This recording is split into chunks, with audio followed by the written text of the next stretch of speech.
चलिए तो फिर आज समझते हैं व्हाट इज सेकुलरिज्म, जो बहुत ज़्यादा ही चर्चा में रहता है हमारे इस देश में।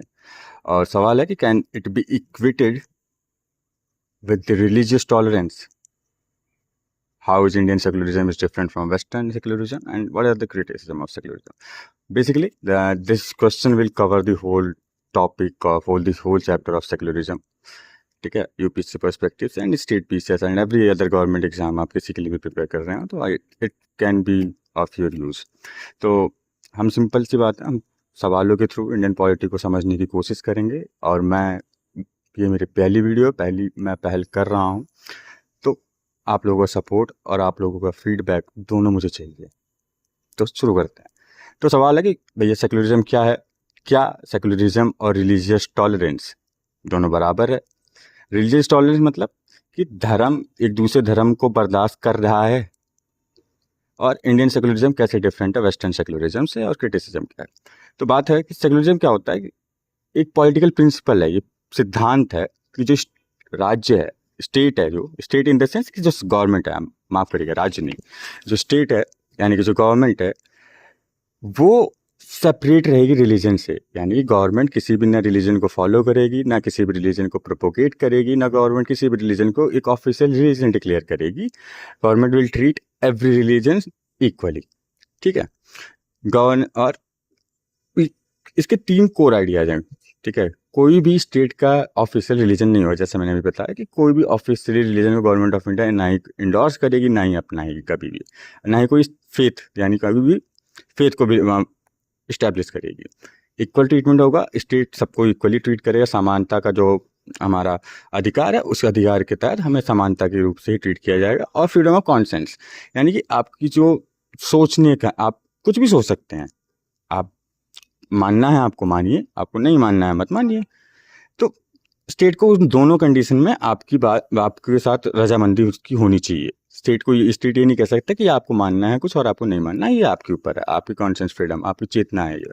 ठीक है, जो सेकुलर वर्ल्ड है इसको प्रियम्बल में ऐड किया गया 42nd सी कॉन्स्टिट्यूशनल अमेंडमेंट एक्ट 1976, जो कि बहुत मेजर माइलस्टोन बोला जाता है इंडियन कॉन्स्टिट्यूशन का, कि this is the like one of the biggest amendment ever made in the Indian constitution was 42nd CA 1976। इसके थ्रू बहुत सारे बदलाव किए गए। इसी में क्या हुआ, सेकुलरिज्म वर्ड को भी इन्होंने प्रियम्बल में ऐड कर दिया।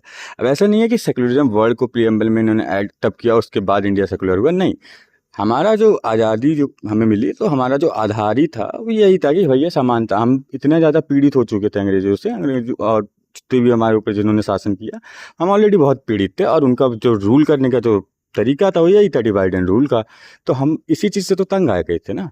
इसी चीज़ से निजात पाने के लिए हमारे फ्रीडम फाइटर्स ने एक मुहिम शुरू करी और आज़ादी दिलाई भारत को। तो secularism was inbuilt in our idea of freedom, यही मेरा मानना है। ठीक है, और बस एक ऑफिशियल इंडियन कॉन्स्टिट्यूशन में मेंशन किया गया 42nd सीए से, कॉन्स्टिट्यूशनल अमेंडमेंट एक्ट से। ठीक है, तो ये है बात सेकुलरिज्म की, यानी कि धर्मनिरपेक्ष सरकार, धर्मनिरपेक्ष होगी सरकार, किसी भी धर्म को प्रमोट नहीं करेगी, प्रोपोगेट नहीं करेगी, ना ही किसी के को किस बोलेगी आप ये मानिए और ये ना मानिए, वो आपके ऊपर है। ठीक है, अब बात करते हैं सेकुलरिज्म और रिलीजियस टॉलरेंस। ये बहुत इंपॉर्टेंट है, क्योंकि ये जो है आजकल क्या है कि आप देखते हैं आपके आसपास जो माइनॉरिटी है ना, वो बहुत दबे दबे रहती हूँ, अगर ऐसा हो तो ये उससे रिलेटेड है थोड़ा सा।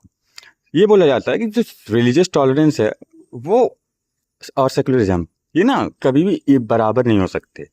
सेकुलरिज्म जो है ना पॉलिटिकल और कॉन्स्टिट्यूशनल प्रिंसिपल है, ये संविधान को, ये जो है एक राजनैतिक और संवैधानिक सिद्धांत हैं जो एक स्टेट को मानने ही पड़ेंगे। ठीक है, रिलीजियस टॉलरेंस क्या होता है कि moral and social attitude, a willingness of individuals और communities to accept others faith.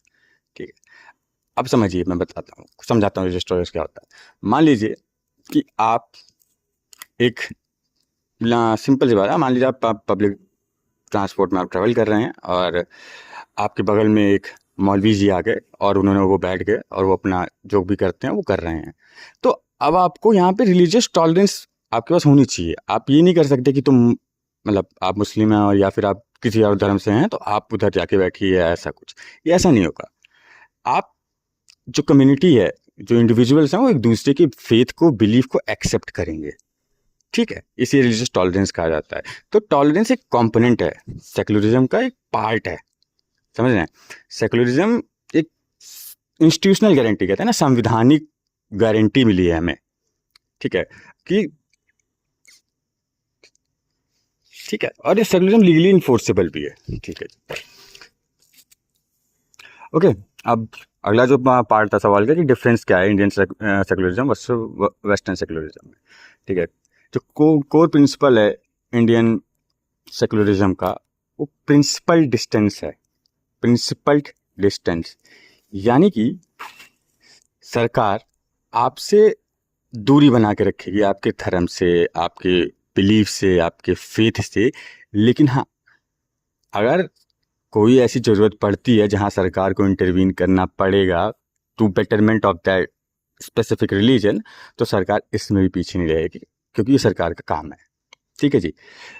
अब वेस्टर्न सेकुलरिज्म में क्या होता है, वेस्टर्न यानी कि आउट ऑफ द इंडिया क्या होता है, तो बेसिकली क्या होता है वहाँ पे जो है ना, स्टेट बिल्कुल सेपरेट होता है। हाँ, मतलब जो गवर्नमेंट है वो they can not interfere into the religious matters of their citizens, it's totally like separate. Church वाले मैटर में वो इंटरफेयर करते नहीं है, वो बिल्कुल अलग ही और वो चलता है।